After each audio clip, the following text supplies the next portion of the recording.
بسم الله الرحمن الرحيم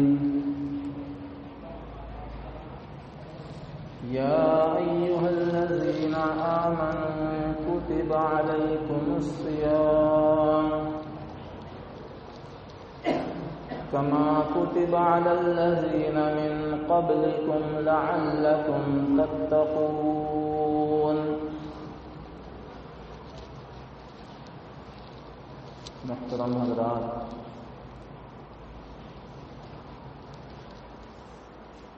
رمضان شریف کا پہلا جمعہ ہے الحمدللہ،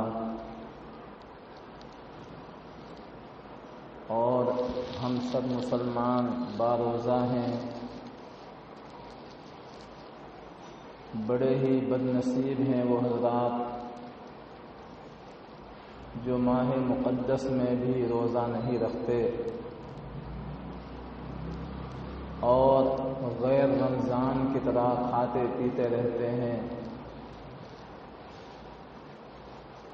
اور بڑے بانصیب ہیں وہ حضرات جو رمضان شریف کے مقدس لمحوں کی قدر کرتے ہیں. اللہ تبارک و تعالی نے قرآن شریف میں روزے کا ایک مقصد بیان فرمایا، اور وہ مقصد ہے تقوی. اسی تقوی کے تعلق سے کچھ باتیں آپ حضرات کے سامنے عرض کرنی ہیں تاکہ ہمیں معلوم ہو جائے کہ روزہ اللہ تبارک و تعالی کیوں رکھواتے ہیں. قرآن شریف میں دوسرے پارے کی ایک آیت ہے، یا ایھا الذین آمنوا کتب علیکم الصیام. اے ایمان والو، ہم نے تمہارے اوپر روزہ فرض کیا ہے. کما کتب علی الذین من قبلکم، جیسا کہ تم سے پہلی امتوں کے اوپر بھی روزہ فرض کیا گیا تھا. لعلکم تتقون، اور ہمارا مقصد یہ ہے کہ روزہ رکھنے کے بعد انسان کے اندر تقوی پیدا ہو جائے. تقوی کہتے ہیں گناہوں سے بچنا، پرہیزگاری والی زندگی گزارنا. بد پرہیزی کے بہت سارے کانٹے دنیا کے اندر موجود ہیں. کہیں حرام ہے، کہیں سود ہے، کہیں جھوٹ ہے، کہیں غیبتیں ہیں، اور کہیں بددیانتیاں ہیں. یہ ساری کی ساری چیزیں بد پرہیزی کے اندر داخل ہیں، اور اللہ تبارک و تعالی یہ چاہتے ہیں کہ میرا بندہ پرہیزگار بن جائے. اور پھر یہ عملی مشق روزے کی اللہ تبارک و تعالی ہر سال کراتے رہتے ہیں تاکہ اس کے اندر تقوی پیدا ہو جائے. تقوی کی بنیاد پر اللہ کے نزدیک انسان ہوتا ہے. تقوی کے علاوہ چاہے وہ پیسے والا ہو، چاہے وہ اونچے خاندان والا ہو، اور چاہے وہ لیڈر ہو یا قائد ہو، اگر اس کے اندر تقوی نہیں ہے تو وہ اللہ کے نزدیک محترم بھی نہیں ہے. کیونکہ اللہ نے قرآن شریف کے اندر بیان فرمایا، ان اکرمکم عند اللہ اتقاکم، کہ تم میں سب سے زیادہ اکرام والا اور سب سے زیادہ عزت والا وہ تقوی والا ہے۔ اگر کسی کے پاس ساری چیزیں موجود ہیں، رہنے کے لیے اچھا خاصا مکان ہے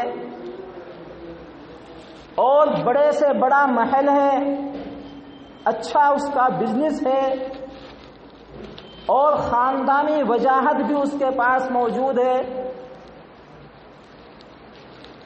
اور خوبصورت بھی ہے، لیکن اگر اس کے پاس تقوی نہیں ہے تو وہ اللہ کے نزدیک محترم نہیں ہے۔ تاریخ ہمیں یہ بتاتی ہے کہ ابو جہل اونچے خاندان والا،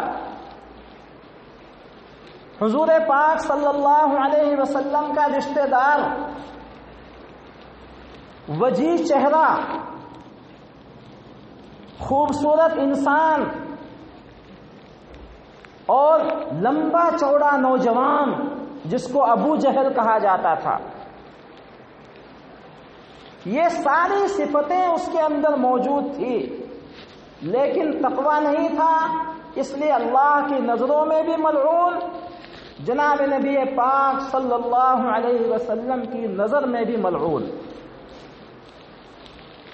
اور سارے ایمان والوں کی نظروں میں ملعون۔ آج بھی جب ابو جہل کا نام لیا جاتا ہے تو سب کہتے ہیں ابو جہل علیہ اللعنہ، کہ ابو جہل اس کے اوپر اللہ کی لعنت ہو، حالانکہ ساری چیزیں اس کے پاس موجود تھی، وہ قائدانہ صلاحیت بھی رکھتا تھا، وہ قوم کا لیڈر بھی تھا، وہ ایک خوبصورت انسان بھی تھا، لیکن ملعون ہے تقوی نہ ہونے کی وجہ سے۔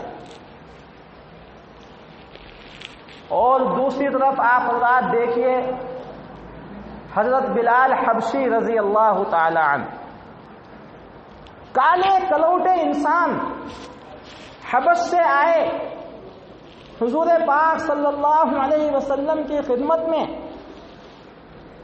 پہلے غلام تھے، ابو جہل کے غلام، ابو بکر صدیق رضی اللہ تعالی عنہ نے ان کو خرید کر کے آزاد کر دیا۔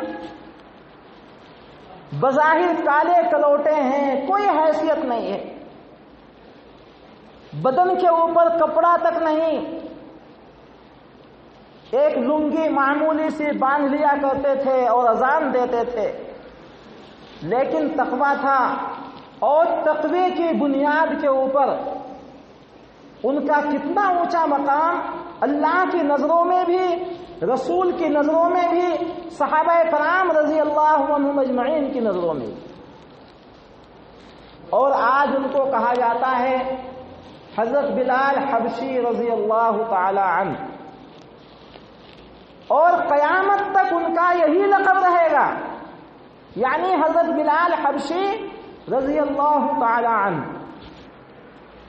رضی اللہ تعالی عنہ کا مطلب ہوتا ہے اللہ تبارک و تعالی ان سے راضی ہو گئے اور وہ اللہ سے راضی ہو گئے۔ تو بنیاد کیا ہے؟ اللہ کے نزدیک ہونے کی، اللہ کا معظم بندہ بندے کی، اور اللہ تبارک و تعالی کا عزیز بندہ بننے کی اگر ضرورت ہے تو تقوی اختیار کرنا ہے، اور روزے کا مقصد بھی کیا ہے؟ تقوی ہے۔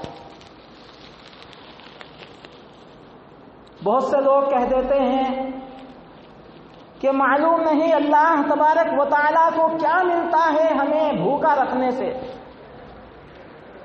ہمارے پاس غلہ موجود ہے، ہمارے پاس اناج موجود ہے، ہمارے پاس قسم قسم کے کھانے موجود ہیں، اور کھانے کے لیے قسم قسم کے فروٹ موجود ہیں، لیکن پھر بھی اللہ تبارک و تعالیٰ کو کیا ملتا ہے ہمیں بھوکا رکھنے سے؟ تو اللہ تبارک و تعالیٰ ہمیں بھوکا رکھنا نہیں چاہتے، بلکہ ہماری اصلاح فرمانا چاہتے ہیں، ہمارے اندر تقوی پیدا ہو جائے، ہمارے اندر گناہ سے بچ کر کے زندگی گزارنے والی ایک قوت ہمارے اندر پیدا ہو جائے، اللہ تبارک و تعالیٰ یہ چاہتے ہیں۔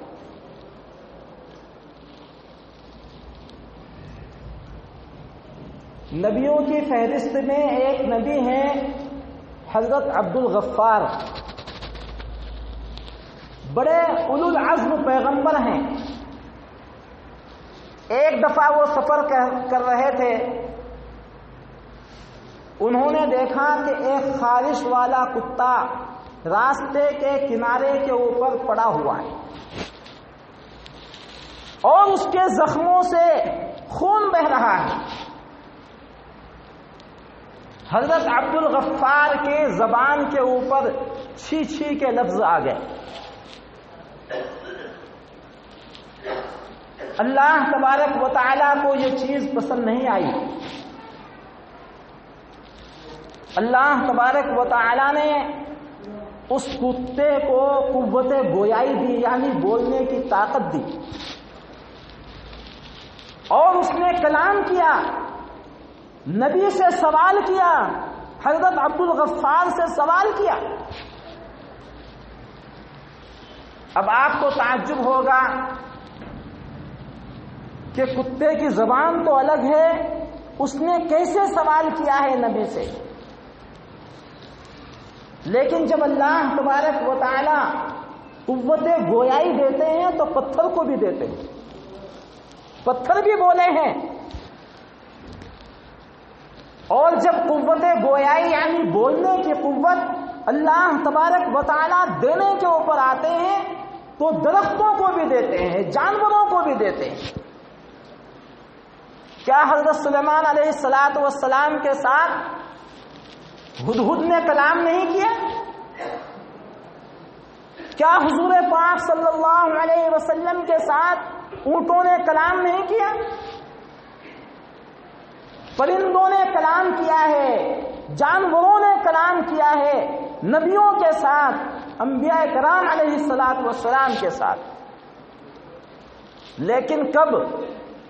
اس وقت جب اللہ تبارک و تعالی قوت گویائی عطا فرماتے ہیں، بولنے کی قوت اللہ تبارک و تعالی عطا فرما دیتے ہیں۔ ہم جو بولتے ہیں یہ بھی تو اللہ نے ہمیں قوت دی ہے،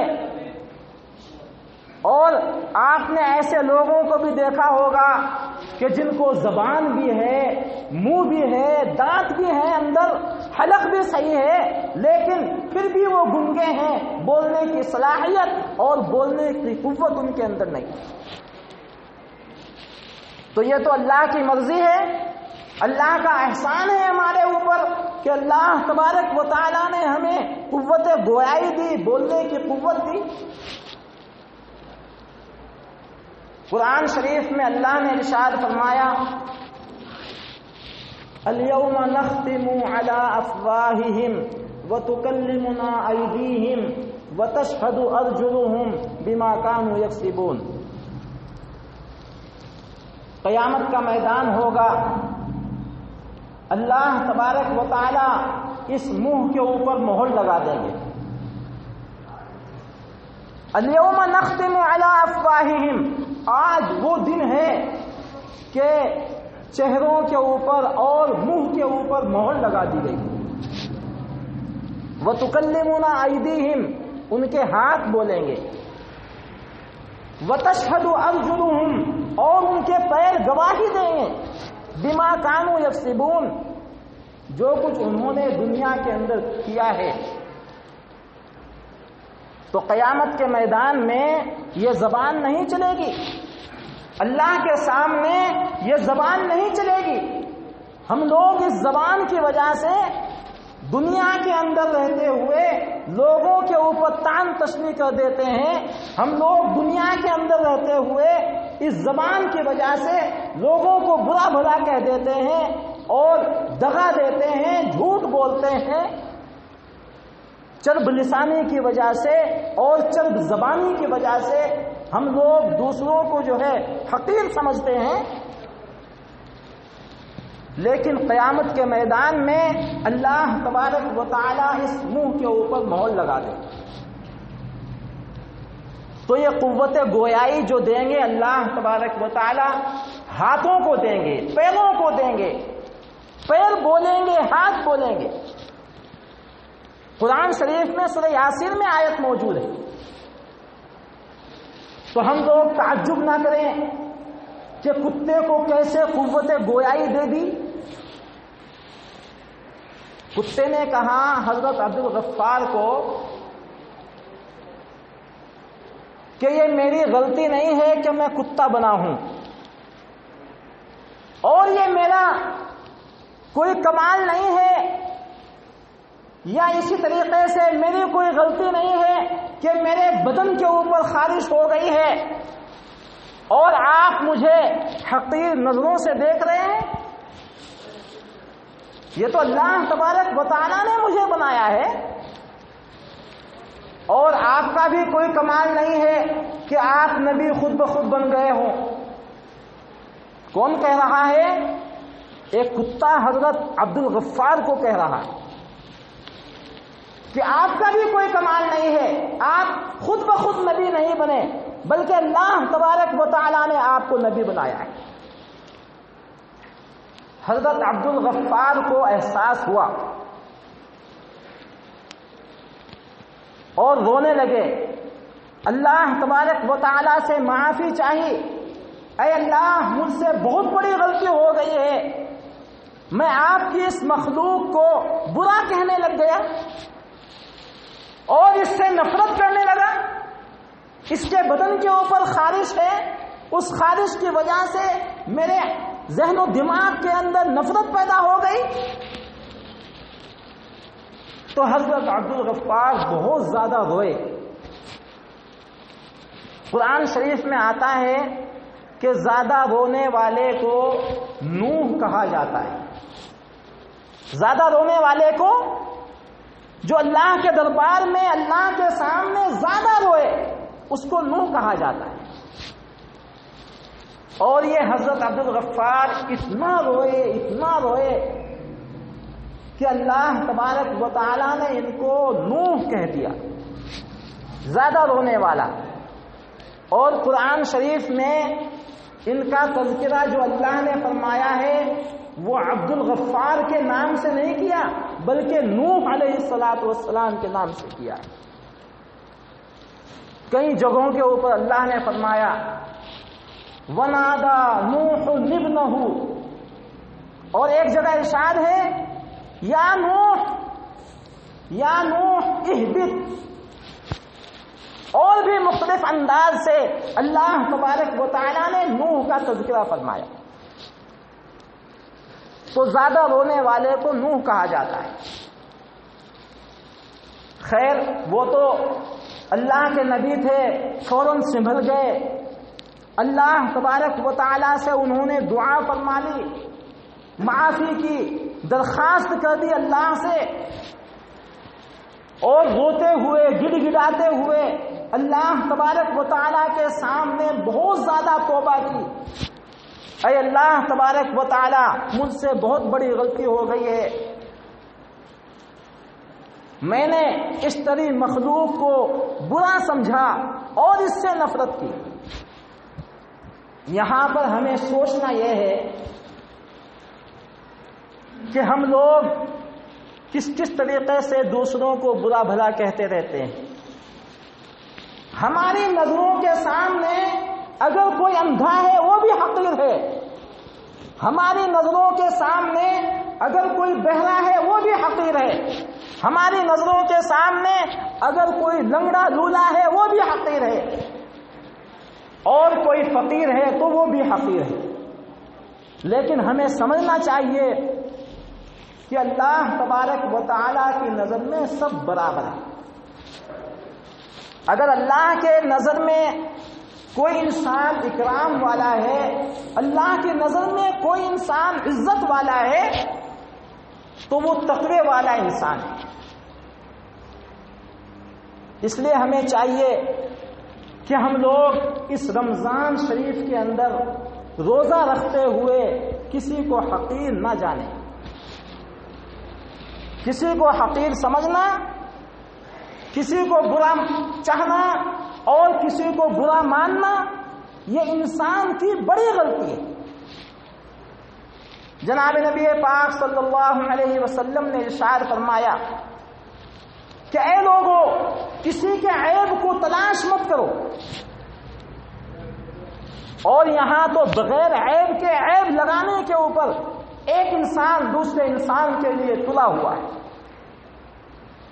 اس لیے میرے محترم بزرگوں اور دوستوں، بڑا مقدس مہینہ، بڑا بابرکت والا مہینہ اور عظمت والا مہینہ اللہ تبارک و تعالیٰ نے ہمیں دیا ہے۔ ہم لوگ اس کے اندر عبادتیں کریں، روزہ رکھیں، روزہ رکھ کر کے غیبتیں نہ کریں، روزہ رکھ کر کے جھوٹ مت بولیں، روزہ رکھ کر کے تان تشنی نہ کریں، روزہ رکھ کر کے کسی کو حقیر نہ جانیں، تب ہمارا روزہ صحیح روزہ ہوگا۔ روزہ کیا ہے؟ روزہ صرف بھوکا رہنا نہیں ہے کہ انسان سحری کے اندر کھا لیا اور شام تک نہ کھایا نہ پیا، پھر مغرب کے بعد اس نے افطار کر لیا، صرف اسی کا نام روزہ نہیں ہے۔ روزہ رکھنے کے بعد ہمیں زبان کا بھی روزہ رکھنا ہے، آنکھ کا بھی روزہ رکھنا ہے، کان کا بھی روزہ رکھنا ہے، ہاتھ اور پیروں کا بھی روزہ رکھنا ہے۔ اگر ہم لوگوں نے یہ تمام کام کیے اور صرف بھوکے پیاسے رہے تو جناب نبی پاک صلی اللہ علیہ وسلم نے ارشاد فرمایا کہ کوئی فائدہ نہیں ملا، روزہ رکھ کر کے کوئی فائدہ نہیں ملا سوائے بھوک اور پیاسے رہنے کے۔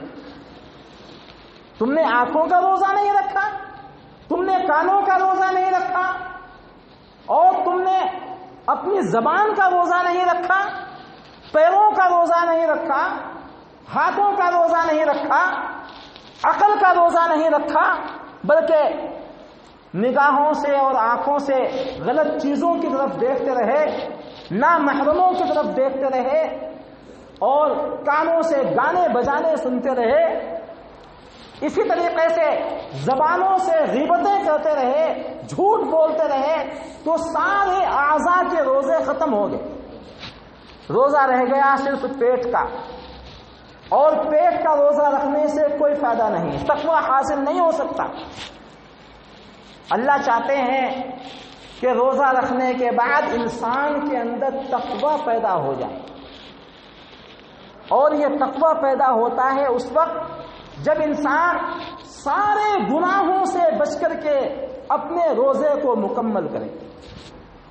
تو اللہ تبارک و تعالی ہمارے دلوں کے اندر ایک تقویٰ پیدا فرماتے ہیں، اور وہ تقوی والی طاقت ایسی ہوتی ہے کہ جب وہ تقوی والی روشنی اور تقوی والی طاقت انسان کے ذہن و دماغ کے اندر آ جائے تو پھر گناہ کرنے کی طاقت اس کی نہیں ہوتی، آنکھ اٹھا کر کے دیکھنے کی طاقت اور صلاحیت اس کی نہیں ہوتی۔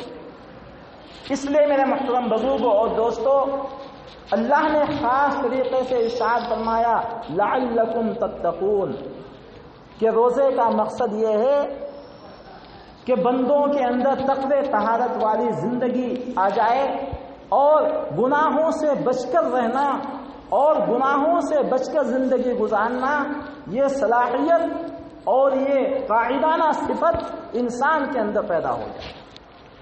اللہ سے دعا ہے کہ اللہ تبارک و تعالی رمضان شریف کے ایک ایک لمحے کی قدردانی کی توفیق عطا فرمائے۔ آمین واخر دعوانا الحمدللہ رب العالمین۔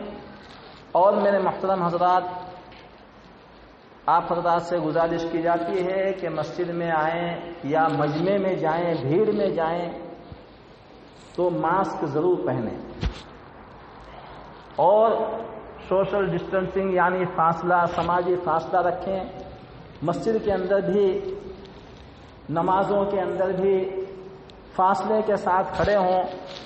اگر یہاں گراؤنڈ فلور میں جگہ نہ ہو تو فرسٹ فلور میں چلے جائیے، سیکنڈ فلور میں چلے جائیے، لیکن فاصلے کے ساتھ کھڑے ہو جائیے، اور ماسک ضرور پہنیے۔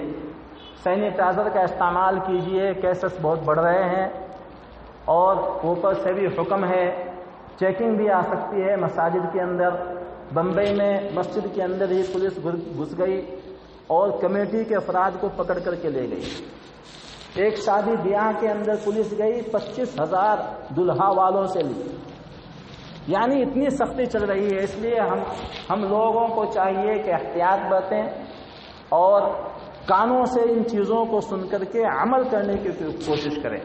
اور دوسری بات یہ ہے کہ رمضان شریف کے مہینے میں مسجد کے اخراجات ڈبل ہو جاتے ہیں۔ ویسے یہ مسجد کے جو اخراجات ہیں الحمدللہ آپ ہی کے تعاون سے پورے ہوتے ہیں، مسجد کی کوئی بھی انکم نہیں ہے۔ آپ حضرات جو جمعے میں نذرانہ پیش کرتے ہیں، جو تعاون فرماتے ہیں، اسی سے یہ مسجد کا نظام چلتا ہے۔ آپ حضرات سے گزارش کی جاتی ہے کہ ماہانہ چندہ اور رمضان کا ہدیہ وغیرہ زیادہ سے زیادہ تعداد میں آپ حضرات جھولی میں ڈالیں۔ اللہ تبارک و تعالی آپ کے دینے کو قبول فرمائے اور آپ کی کمائیوں میں برکتیں عطا فرمائے۔ آمین۔ وآخر دعوانا الحمدللہ رب العالمین۔